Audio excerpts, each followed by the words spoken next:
আমার আপনার নবীকে দেখতে পাওয়া গেল। আল্লাহ নবী আমার আল্লাহ পাকের আদেশে বেরিয়ে চলে যেতে লাগলেন। ও নওজোয়ান তরুণেরা, আমার আপনার নবী নূর নবীকে আল্লাহ পাক মক্কা ছেড়ে যখন মদিনাতে চলে যেতে বললেন, আল্লাহ নবী হযরত আলীকে ডাকলেন, আল্লাহ নবী নিজের জায়গাতে শুইয়ে দিলেন। নবী আমার ঘর থেকে বেরিয়ে পড়লেন। আল্লাহ নবী ঘর থেকে বেরিয়ে চলে যাচ্ছেন, সোজা হযরতে আবু বকরের ঘরে চলে গেলেন।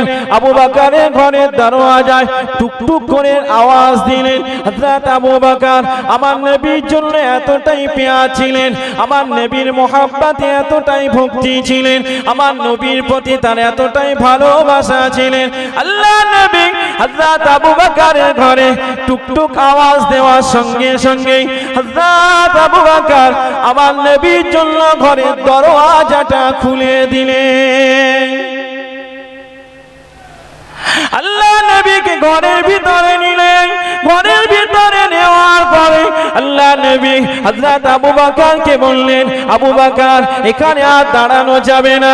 আবু বকর আল্লাহ পাক আমাদিগকে মক্কা থেকে মদিনায় চলে যেতে বললেন। আল্লাহ নবী বেরিয়ে পড়লেন। কি আল্লাহ নবী গাড়ে সাওরেতে আল্লাহ নবী আত্মগোপন করলেন। সকাল হয়ে গেল। সকাল হওয়ার সঙ্গে সঙ্গে দেখতে পাওয়া গেল আমার আপনার নবী নূর নবীর খোঁজ শুরু হয়ে গেল। নবী তো বাড়িতে নাই, নবী তো বাড়িতে নাই, নবী তো বেরিয়ে পড়েছেন। আল্লাহ নবী বেরিয়ে পড়েছেন। এই না সংবাদ চতুর্দিকে পৌঁছানোতে আল্লাহ নবীর বিরুদ্ধে বারে চক্রান্ত শুরু করে দিল আবু জাহল, উতবা, সাইবা, মুগীরা, মক্কার বড় বড় নেতারা, মক্কার বড় বড় লিডারেরা আমার আপনার নবী নূর নবীকে মেরে ফেলার জন্য শুধু নয়, ঘোষণা হয়ে গেল মুহাম্মদকে যে খুঁজে নিয়ে আসতে পারবে, আল্লাহ নবীকে যে খুঁজে নিয়ে আসতে পারবে, চাই জীবিত হোক মৃত হোক, 100 উট তাকে দেওয়া হবে। কত দেওয়া হবে? 60 লোক দেখে কত উট? 100 উট দেবে। নবীকে যে কোনো প্রকারে নিয়ে আসতে হবে। টার্গেট হলো কিসে? নবী ভালো কথা বলছেন, তাই ভালো কথা বলছে, টার্গেট হয়ে গেল। নবীকে আল্লাহ চলে যেতে বললেন, নবী চলে গেলেন। এরপরে আবার তারা ঘোষণা করলো, যার চোখে পড়ুক, যে নিয়ে আসতে পারবে তাকে আমরা 100 উট দিয়ে পুরস্কৃত করব। জোরে বলেন নাউজুবিল্লাহ। নবীর বিরুদ্ধে যখন এই ঘোষণা হয়ে গেল, রাসূলুল্লাহর প্রাণপ্রিয় সাহাবী হযরত সুরাকা ইবনে মালিক রাদিয়াল্লাহু আনহু তখন ইসলাম ধর্ম গ্রহণ করেননি। তখন ইসলাম ধর্ম গ্রহণ করেননি। এই সুরাকা ইবনে মালিক রাদিয়াল্লাহু তাআলা আনহু দাঁড়িয়ে পড়লেন, আমি যেখানেই খুঁজে পাবো আমি সেখান থেকে মুহাম্মদকে টেনে মৃত হোক জীবিত হোক আমি নিয়ে আসবো, 100 উট তো আমি পাবো। লোভ হয়ে গেল কিসে? স্বার্থের লোভ হলো না? হলো না?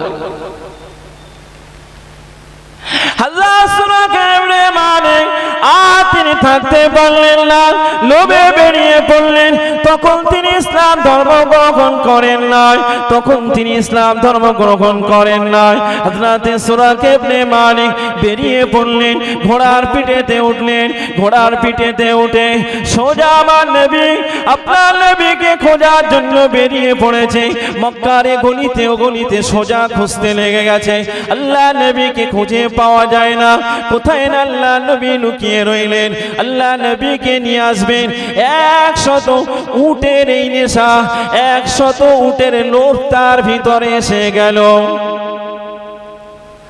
হযরত সুরাকা ইবনে মালিক আর থাকতে না পেরে মক্কার অলিগলি ছেড়ে বেরিয়ে মরুভূমিতে বেরিয়ে পড়ল। আমার আপনার নবী সঙ্গে হযরত আবু বকর ওই গুহা থেকে বেরিয়ে আল্লাহ নবী চললেন, মদিনার দিকে চললেন। মদিনার দিকে চলাতে হযরত সুরাকা ইবনে মালিকের নজরে আল্লাহ নবী পড়ে গেল। হযরত সুরাকে ইবনে মালিকের চোখে আল্লাহ নবী পড়াতে হযরত সুরাকে ইবনে মালিক ওই ঘোড়ার পিঠে দাঁড়িয়ে হযরত সুরাকে ইবনে মালিক আমার আপনার নবীকে তীর নিক্ষেপ করতে লাগলো। তীর নিক্ষেপ করবেন বলে প্রস্তুতি গ্রহণ করলো। দেখতে পাওয়া যায় ওই ঘোড়াটা মুহূর্তের ভিতরে হোঁচট খেয়ে পড়ে গেল। কি হলো? হোঁচট খেয়ে পড়ে গেল। হোঁচটটা এক আধবার নয়, তিনবার ওখানেই হোঁচট খেলো। ঘোড়া উঠতে পারে না। আল্লাহর অশেষ কুদরতে জমিন ঘোড়াটাকে গ্রাস করতে লেগেছে। জমিন ঘোড়াটাকে গ্রাস করতে লেগেছে। আল্লাহ নবীকে যখন মারতে গিয়েছে, হযরত আবু বকরকে যখন মারতে গিয়েছে হযরত সুরাকে ইবনে মালিক, তখনও পর্যন্ত সেই 100 উটের লোভটা যায় নাই। হযরত সুরাকে ইবনে মালিক জমিন থেকে আল্লাহ নবীকে মারতে লেগেছে। জমিন থেকে আল্লাহ নবী মারবেন বলে সমস্ত কিছু প্রস্তুতি গ্রহণ করে ফেলেছে। দেখতে পাওয়া গেল হযরত সুরাকে ইবনে মালিক হাত আল্লাহ অবাস করে দিলে, সঙ্গে সঙ্গে অবাস হয়ে গেল।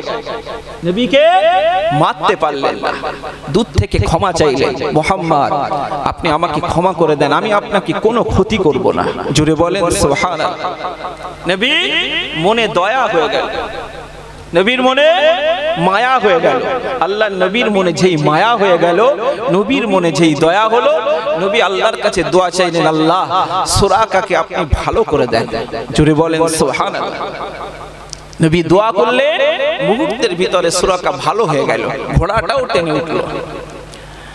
হযরত সুরাকে ইবনে মালিক আবার দেখতে পাওয়া গেল, হযরত সুরাকে ইবনে মালিক আবার সেই 100 উটের লোভের কথা মনে পড়ে গেল। যেই না ভালো হয়ে গেল, হযরত সুরাকে ইবনে মালিক আবার নবীকে মারবেন বলে তৈরি হলেন। দেখতে পাওয়া গেল আল্লাহর কুদরতি ক্ষমতাতে হযরত সুরাকে ইবনে মালিক ঘোড়ার পিঠ থেকে পড়ে গেল। জমিনটাকে আবার গ্রাস করতে লেগেছে। আবার আল্লাহ নবীর কাছে ক্ষমা চাইতে লেগেছেন, ও মুহাম্মদ একটা বারের জন্য আমাকে ক্ষমা করে দেন, আমার ভুল হয়ে গেছে, আমার বেয়াদবি হয়ে গেছে, আমার অন্যায় হয়ে গেছে, আমি আপনার কাছে ক্ষমা চাইছি। আল্লাহ নবীর কাছে যখনই ক্ষমা চাইলেন, আমার আপনার নবী আল্লাহ পাক এতটাই রূপ দিয়েছিলেন, আমার আপনার নবীকে আল্লাহ পাক এতটাই মায়া দিয়েছিলেন, আমার আপনার নবীকে আল্লাহ পাক এতটাই দয়া দিয়েছিলেন, সুরাকে ইবনে মালিককে আমার আপনার নবী মুহূর্তের ভিতরে ক্ষমা করে দিলেন। জোরে বলবেন না? মুহূর্তের ভিতরে ক্ষমা করে দিলেন, আবার ভালো হয়ে গেল, আবার ভালো হয়ে গেল। 8ম হিজরিতে নবীকে পরীক্ষা করে করে করে করে 8ম হিজরিতে মুসলমান হলেন। 8ম হিজরিতে এই যে নবী পাক সাল্লাল্লাহু আলাইহি ওয়াসাল্লাম দেখাচ্ছেন পথ, সেই পথটাতে মানব জাতি আসতে চাইছে না, বরং চক্রান্ত আর চক্রান্ত চলছে। কি করেছেন? চক্রান্তের পর চক্রান্ত করেছেন। আমার নবী পাক সাল্লাল্লাহু আলাইহি ওয়াসাল্লাম বলে গেছেন, তিনি বলেছেন উতিতু খামসান, আমি নবী আমাকে 5টা জিনিস দেওয়া হয়েছে। কটা জিনিস? 5টা। লাম ইউতাহুন্না আহাদুন ক্বাবলি, আমার পূর্বে ওই 5টা জিনিস কোন নবীকে আল্লাহ দেয়নি। জোরে বলবেন না? সেই 5টা জিনিস নবীর জন্য নিয়ামত, শুধু না নবীর উম্মতের জন্য নিয়ামত। এটা আমাদের মনে রাখতে হবে। নবীর জন্য নিয়ামত না নবীর উম্মতের জন্য নিয়ামত। নবী বললেন 5টা জিনিস এমন দেয়া হয়েছে যেটা আমার পূর্বে আর কোন নবীকে দেয়া হয়নি, নবীকে দেয়া হয়নি। নবী পাক সাল্লাল্লাহু আলাইহি ওয়াসাল্লাম বললেন নুসিরতু বিররুব মাসিরাতা শাহরিন, আল্লাহর নবী বলে আমাকে আল্লাহ পাক প্রতিভা দিয়েছেন, যে প্রতিভাটা মানুষ আমার কথা শুনলে পরে 1 মাস দূরত্ব পথ, 1 মাস দূরত্ব পথ থেকে সেখান থেকে হয় আমার প্রতি তার বিদ্বেষ তৈরি হয়, না হয় আমার প্রতি তার মহব্বত তৈরি হয়। জোরে বলে, মানে এখান থেকে ধরুন 1 মাসের রাস্তা হেঁটে হেঁটে কত দূর যেতে পারবে? কত দূর? বহু দূর যাওয়া যাবে। নবী বললেন আল্লাহ পাক আমার প্রতিভা এমন দিয়েছেন, মানুষ যদি 1 মাস দূরত্ব পথ থেকে শুনতো আমার কথা, হয় আমার প্রতি তার মহব্বত বাড়তো, না হয় আমার প্রতি তার বিদ্বেষ তৈরি হতো। এইরকম কোন নবীকে দেওয়া হয়নি। দ্বিতীয় নম্বরে আল্লাহ নবী সাল্লাল্লাহু আলাইহি ওয়াসাল্লাম বললেন আল্লাহ পাক জাআলতু লিয়াল আরদা, জমিনকে আমার জন্য বানিয়ে দিয়েছেন, জমিনটাকে আমার জন্য বানিয়ে দিয়েছেন মসজিদান, জমিন আমার জন্য আল্লাহ পাক বানিয়ে দিয়েছেন মসজিদ। জোরে বলেন সুবহানাল্লাহ। মসজিদ মানে সিজদার স্থান। ওয়াতহুরান, আমার জন্য এই জমিনটাকে আল্লাহ পবিত্র করে দিয়েছেন। 2 নাম্বার, এই যে জমিনটাকে আল্লাহ সিজদার স্থান বানিয়েছেন, জমিন আল্লাহ সিজদার স্থান বানিয়েছেন। পূর্বে আম্বিয়া আলাইহিমুস সালাম যত এসেছেন, নবী বললেন এই রকম কোন নবীকে আল্লাহ পাক দেননি। ইবাদতের জন্য প্রত্যেক নবীর জন্য খাস এক একটা স্থান ছিল আলাদা, এক একটা স্থান আলাদা ছিল। ধরুন অন্য আম্বিয়া আলাইহিমুস সালামদের ইবাদতখানা একটা জায়গায় ছিল, ওই জায়গায় এসে করতে হতো, অন্য জায়গায় গেলে হবে না, অন্য জায়গায় হবে না। কিন্তু আল্লাহ পাক আমার আপনার নবীর বদৌলতে, আল্লাহ আমাদের নবীর বদৌলতে, আল্লাহ আমার নবীর শুধু নয়, নবীর প্রত্যেকটা উম্মতের জন্য গোটা জমিনটাকে আল্লাহ সিজদার স্থান বানিয়ে দিয়েছে। জোরে বলেন।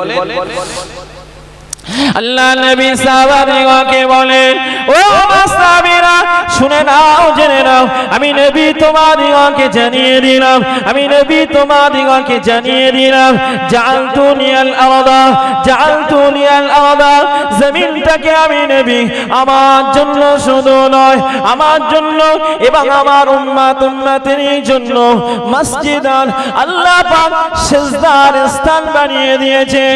ও সাহাবীরা তোমরা মাঠে চাষ করো না কেন, নামাজের সময় হয়ে গিয়েছে, আর দেরি নয়, ওখানেই তুমি তৈরি হয়ে যাও। পানি যদি না পাও, জমিন দ্বারাতে তোমরা তায়াম্মুম করে আল্লাহ পাকের নামাজটা আদায় করে নাও।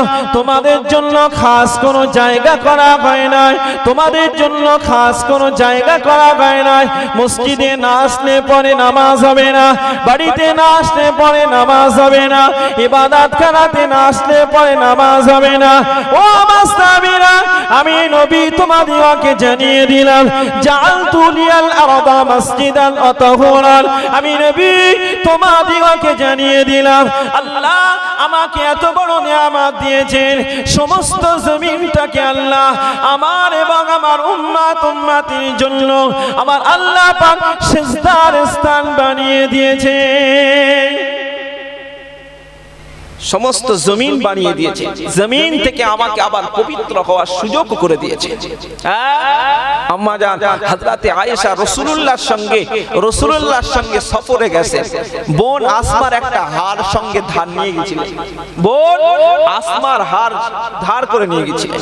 হঠাৎ করে হযরত আয়েশার সেই হারটা হারিয়ে গেছে, হযরত আয়েশার হাতটা হারিয়ে গেছে।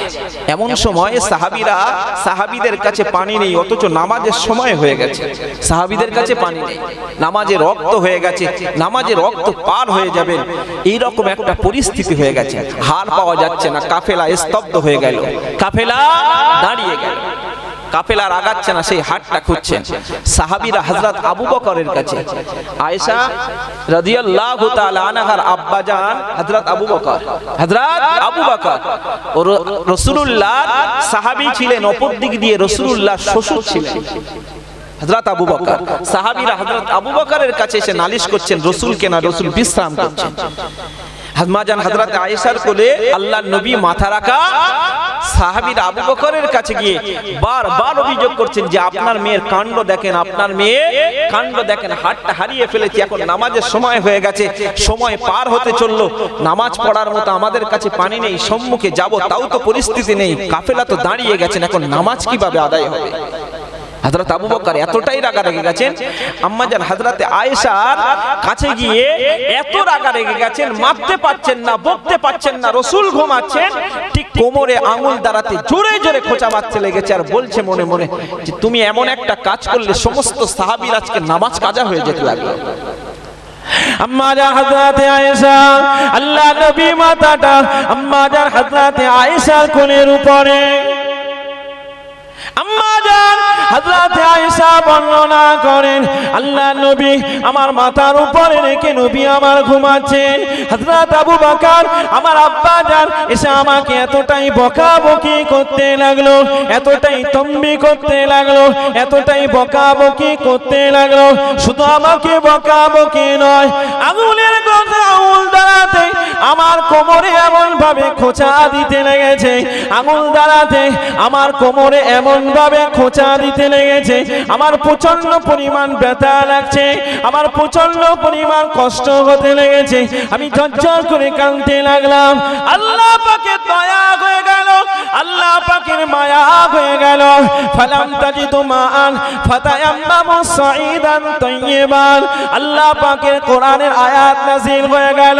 ও আল্লাহর নবী সাহাবীরা, যদি আপনাদের কাছে পানি না পাওয়া যায়, আপনাদের কাছে যদি পানি না থাকে, আর দেরি নয়, নামাজ কাজা নয়, আপনারা মাটি দ্বারাতে ওযুটা সেরে নেন। জোরে বলবেন না? উম্মতের জন্য এই যে আল্লাহ পাক এত বড় নিয়ামত অন্য কোন নবীদের দেয় না, অন্য কোন নবীদের দেয় না। জমিনটা, পুরো জমিনটা সিজদার স্থান অন্য কোন নবী আলাইহিমুস সালাম তথা উম্মতদের জন্য দেয় না, আমাদের জন্য দিয়েছে। তার মানে এত বড় নিয়ামত পাওয়ার পরেও সেই নিয়ামতটা কিন্তু সবাই নিতে পারে না। পারে? হ্যাঁ, গ্রামে যদি 300 লোক বাস করে, নামাজ পড়ে কজন? এই কজন পড়ে? সবাই পড়ে, অথচ তো নিয়ামত। এই অথচ কি নিয়ামত না?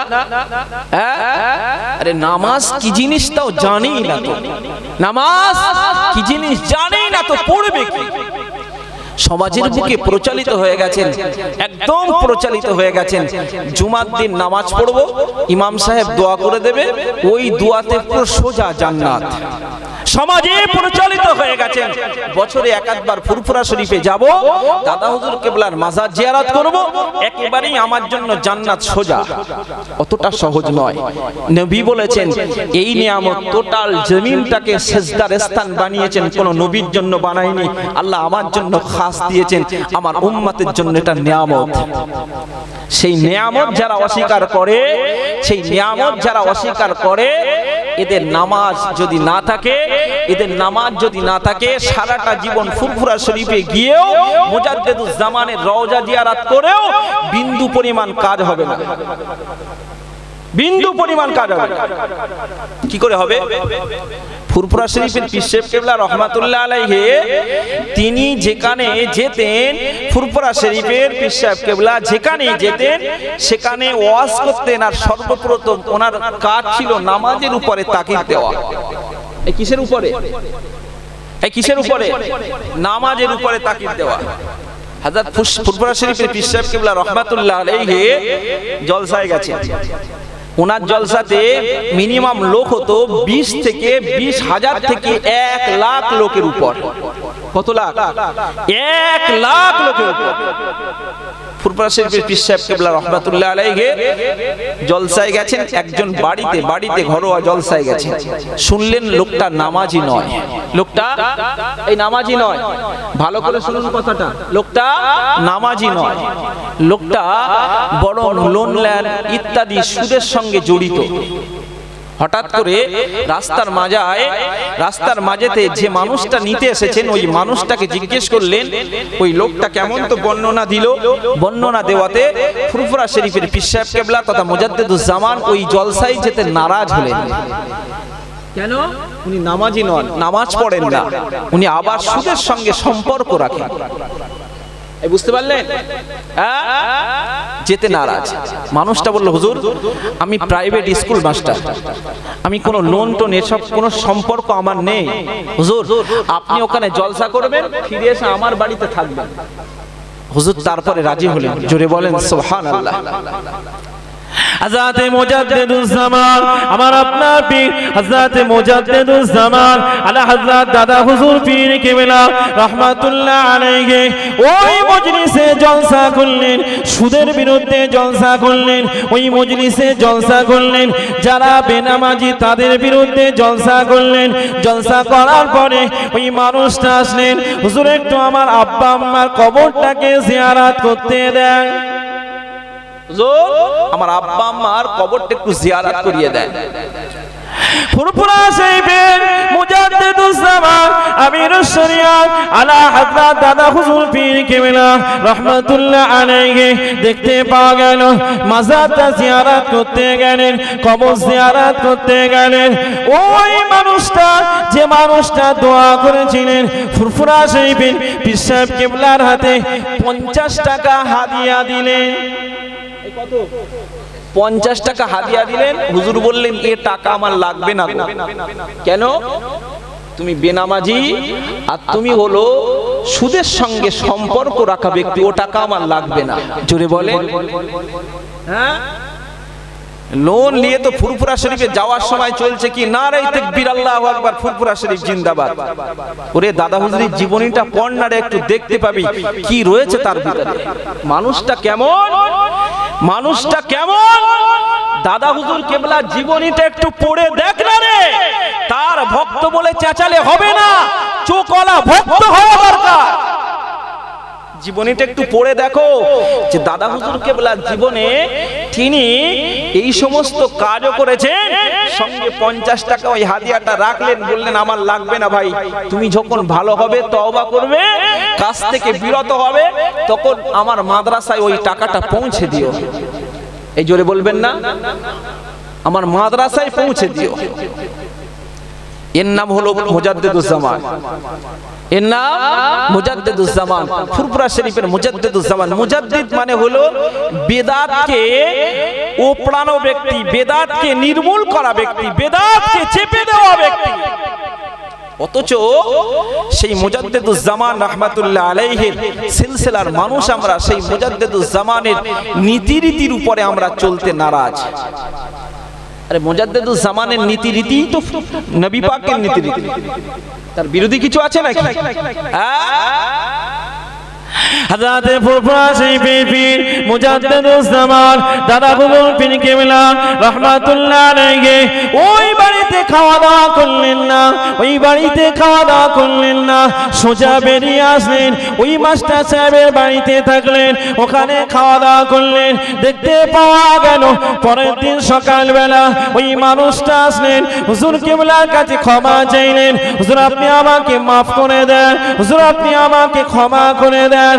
আল্লাহর ওলি হযরতে মুজাদ্দিদুজ্জামান মুহূর্তের ভিতরে তাকে ক্ষমা করে দিলেন। এই মানুষটা হযরতে মুজাদ্দিদুজ্জামানের কাছে বায়াত হয়ে গেলেন। জোরে বলেন। আমরা তো ফুরফুরা শরীফে যাচ্ছি আর নামাজ কালাম তো কিচ্ছু নেই, দাদা হুজুর কেউ সাপোর্ট করেছে বলে মনে হয়? অত সোজা? আমরা তো নামাজ কালাম নেই, কিছু নেই, আমরা মনে করি জুমার দিন পড়লে জান্নাতি, দাদা হুজুর কেবলা জিন্দাবাদ বললে জান্নাতি। অত সোজা নয় গো। দাদা হুজুর তো চিনবে তোমার সুন্নাতের উপরে, দাদা হুজুর তো চিনবে তোমার কোরআনের উপরে, দাদা হুজুর চিনবে তো তোমার সুন্নাতে নববীর উপরে। অত সোজা? নবী পাক সাল্লাল্লাহু আলাইহি ওয়াসাল্লামের যে নিয়ামত দিয়ে গিয়েছেন, ওই নিয়ামত গোটা জমিনটাকে আল্লাহ কি করেছে? উম্মতের জন্য সিজদার স্থান বানিয়ে দিয়েছেন। তুমি মাঠে আছো, কাজে আছো, যেখানে আছো, তোমার ব্যবসাতে আছো, তুমি সেখানেই নামাজ আদায় করো। এটাই হলো তোমার নীতি আর রীতি, রাসূলুল্লাহর সুন্নাত।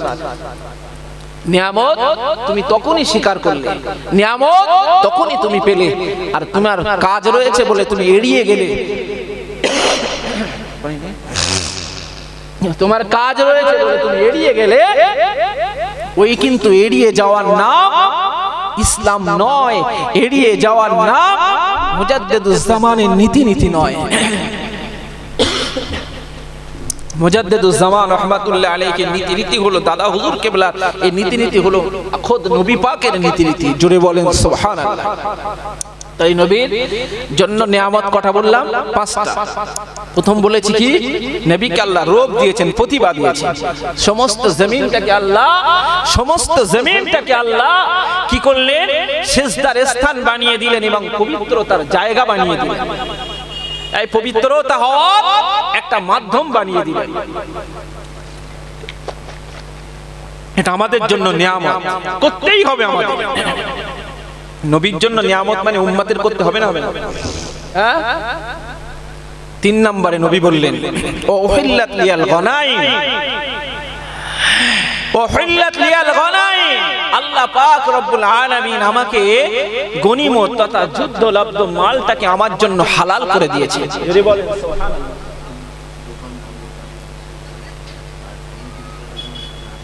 বন্ধ হয়নি?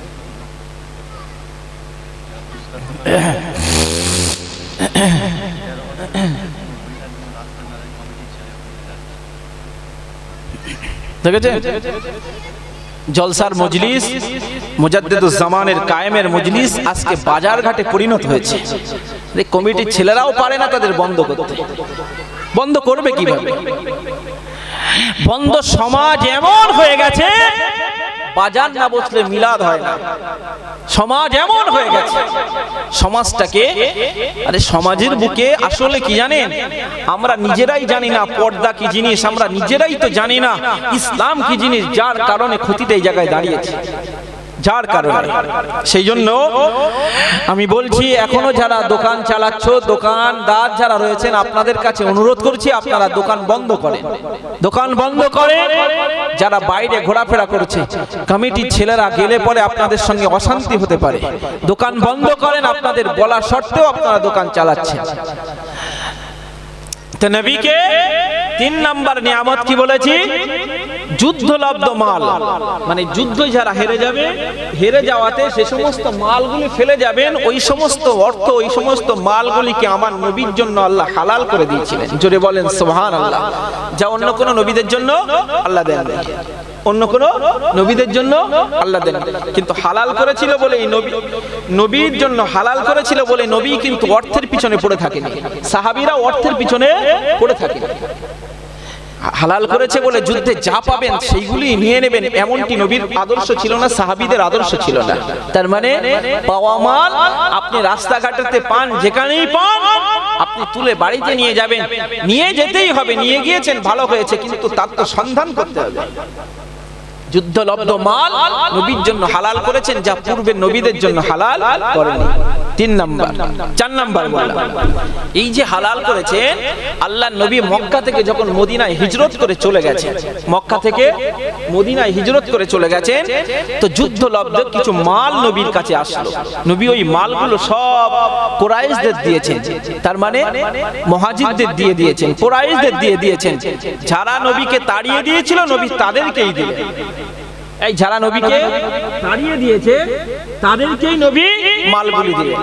এখন ওখানকার মদিনাবাসীরা তথা আনসারীরা এখন নবীর বিরুদ্ধে সমালোচনা শুরু করে দিয়েছে। মানে সাহাবীরা মালের প্রতিও, সাহাবীরা অর্থের প্রতি লালায়িত নয়, সেটাই বোঝায়। কিভাবে? নবী যখন সেই মালগুলো সব ওদের দিয়ে দিল, আনসার তথা মদিনার সাহাবীদের ভিতরে একটা সমালোচনা শুরু হয়ে গেল। নবী তো নিঃস্ব হয়ে মক্কা থেকে মদিনায় এলো, আমরা তাকে জায়গা দিলাম, নবীকে উপযুক্ত ভাবে আমরাই তাকে আমাদের শরীকে, আমাদের জায়গার শরীক বানালাম, আমাদের একটা স্ত্রী তালাক দিয়ে নবীর সাহাবীদেরকে আরেকটা আমাদের নিজস্ব স্ত্রী সব দিয়ে দিলাম, এত কিছু করলাম, এর পরেও নবী সব যুদ্ধলব্ধ মাল সব কুরাইশদের দিয়ে দিল। নবীর এই যে কথাগুলো হঠাৎ করে দেখতে পাওয়া গেল, হযরত সাদ ইবনে উবাদা নবীর কাছে এসে এই কথাটা তুলে ধরলেন, নবীর কাছে তুলে ধরলেন, হুজুর আপনি যুদ্ধলব্ধ মাল যা রয়েছে সেগুলি যা কিছু আপনার কাছে এসেছে আপনি সব কুরাইশদের দিয়েছেন। আর মদিনার সাহাবীরা তাদের ভিতরে অনেক ক্ষোভ উঠেছে, সাহাবীদের ভিতরে ক্ষোভ উঠেছে, নবী আমাদের কিছু দিল না। হযরতে সাদ ইবনে উবাদাকে আল্লাহ নবী ডেকে জিজ্ঞাসা করলেন, ও সাদ ইবনে উবাদা বলো না দেখি, ও সাদ ইবনে উবাদা তোমার অবস্থানটা কোন জায়গায়? ও সাদ ইবনে উবাদা তোমার মতামতটা কি? তুমি কি বলতে চাও? ইয়া রাসূলুল্লাহ, ইয়া হাবিবাল্লাহ, হুজুর আমার মনের ভিতরে এই কথা, হুজুর আপনাকে মক্কাবাসীরা তাড়িয়ে দিল, মক্কাবাসীরা আপনাকে মারল, মক্কাবাসীরা আপনাকে দূর করে তাড়িয়ে দিল। ওগো আল্লাহর নবী, আপনি আবার সেই যুদ্ধের মালগুলি তাদের দিয়ে দিলেন। মদিনাবাসীরা আপনাকে থাকার জায়গা দিল, মদিনাবাসীরা আপনাকে স্থান দিল, মদিনাবাসীরা আপনাকে ভালোবাসা দিল। ওগো আল্লাহর নবী, আপনি কেন তাদের সমস্ত মাল দিয়ে দিলেন? হযরত সাদ ইবনে উবাদাকে আল্লাহ নবী বলেন, ও সাদ ইবনে উবাদা সমস্ত সাহাবীদিগকে একত্রিত করো, আনসারী সাহাবীদিগকে একত্রিত করো। হযরত সাদ ইবনে উবাদা সমস্ত আনসারী সাহাবাদিগকে একত্রিত করলেন। নবী এবারে তাদের সম্মুখে যেতে লাগলেন। নবী সাহাবীদের সম্মুখে গিয়ে সালাম নিয়ে নবী বক্তৃতা শুরু করলো। কি বক্তৃতা? ও সাহাবীরা, আমি নবী, আমার এই আশাতে আল্লাহ পাক তোমাদের খরাগুলিকে আল্লাহ দুর্ভিত করে দিয়েছে না দেয়নি? আমি নবী, আমার আশাতে আমাদের তোমাদের বুকে পাঠানোর কারণে আল্লাহ পাক তোমাদিগকে সঠিক রাস্তা কি দেখায়নি? আল্লাহ পাক সঠিক রাস্তা কি দেখায়নি? ও সাহাবীরা তোমরা বলো, আমি নবী আসার কারণে কি তোমাদের কোনো উপকার হয়নি? নবী হাউ হাউ করে কাঁদছেন আর সাহাবীদের সম্মুখে এই কথাগুলো বলতে লাগলেন। তোমরা আমার বিরুদ্ধে সমালোচনা করছো কেন? আমি তাদের দিয়েছি জানো, যাতে করে তাদের মনটা ইসলামের দিকে আকৃষ্ট হয়। জোরে বলেন, যাতে তাদের মনটা, তাদের মতটা, তাদের অন্তরটা ইসলামের দিকে আকৃষ্ট হয়। আমি নবী সেই জন্য তাদের এই যুদ্ধলব্ধ মালগুলো দিয়ে দিয়েছি, আর তোমরা আমার বিরুদ্ধে সমালোচনা করলে। সাহাবীরা চুপচাপ রয়েছেন, নবী হাউ হাউ করে কাঁদছেন আর এই বক্তৃতা দিতে লাগলেন। এমন সময় দেখতে পাওয়া গেল আল্লাহ নবী ওই সময় এই কথাগুলি বলার সঙ্গে সঙ্গে সাহাবীরা সব চুপ হয়ে গেলেন, সাহাবীরা সব চুপ হয়ে গেলেন।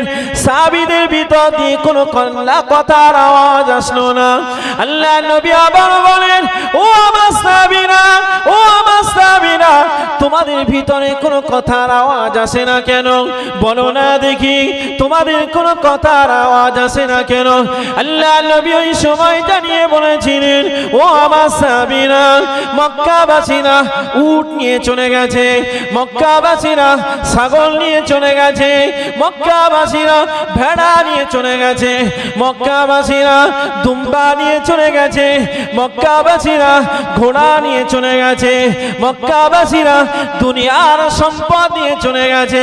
কিন্তু আনসারী সাহাবী তোমরা তো আল্লাহর রাসূলকে নিয়ে ফিরে এসেছো। ও আমার সাহাবীরা, বলো না দেখি, বলো না, আল্লাহ রাসূলকে নিয়ে তোমরা কি খুশি নাও? আল্লাহ নবীকে নিয়ে তোমরা কি খুশি নাও? ওরা দুনিয়ার মাল সম্পদ নিয়ে গেছে, তোমরা তো আখিরি জামানার নবীকে নিয়ে চলে এসেছো।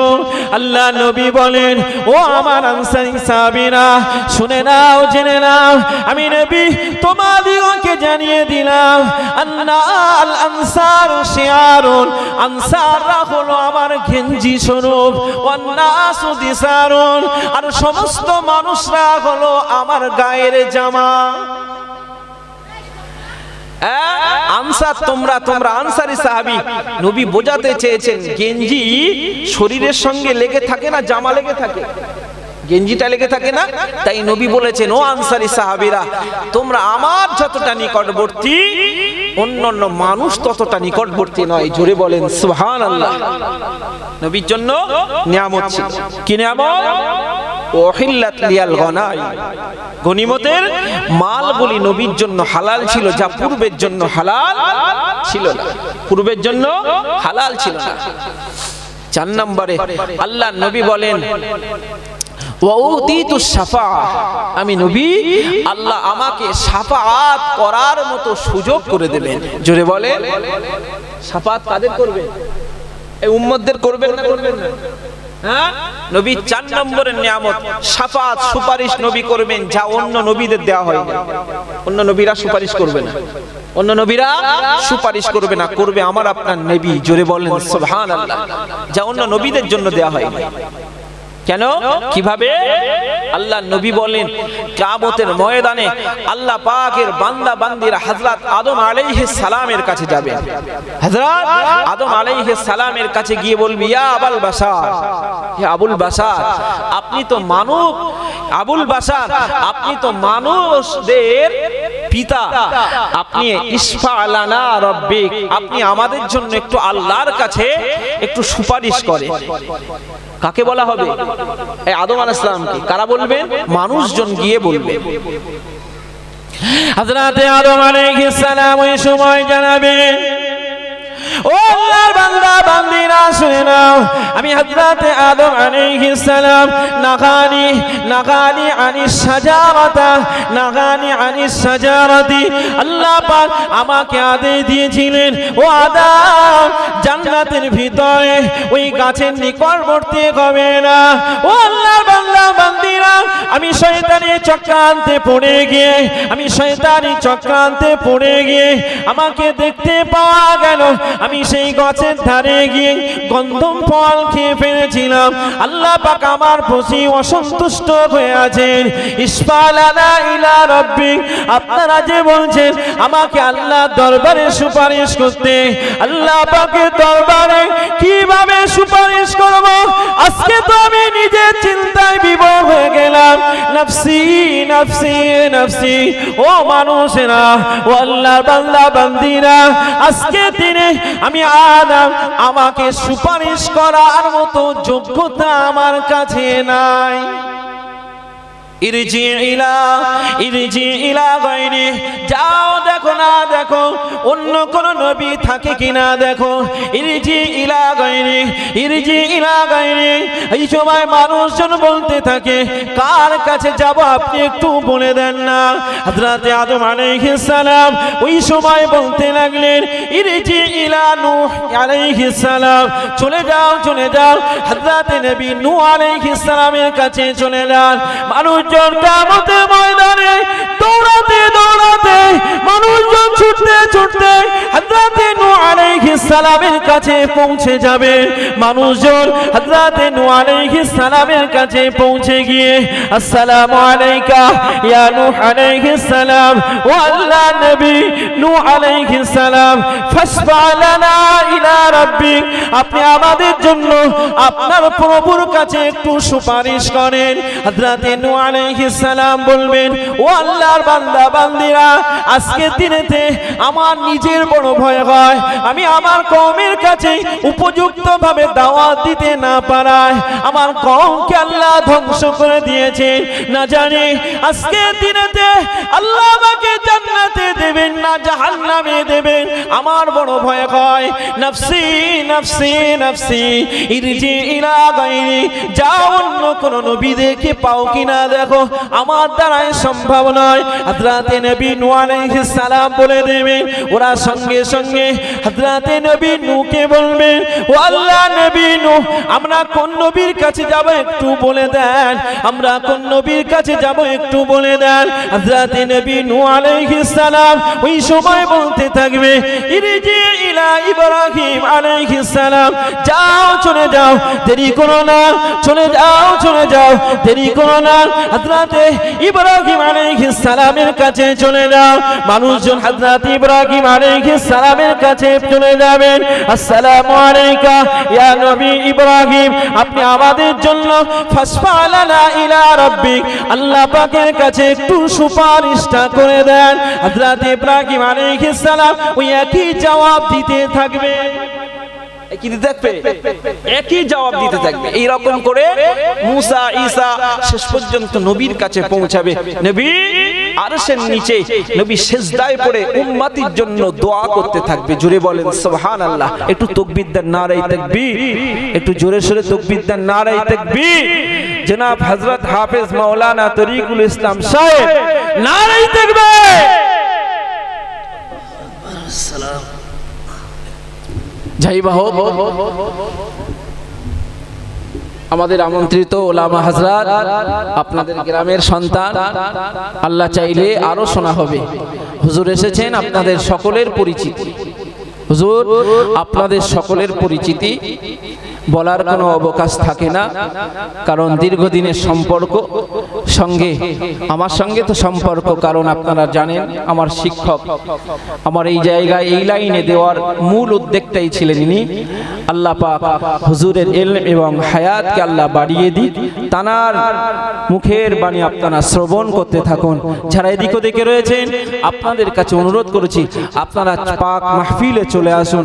বেশি রাত হবে না, সেই জন্য দেরি না করে পবিত্র মাহফিলে চলে আসুন। দরুদ আল্লাহ।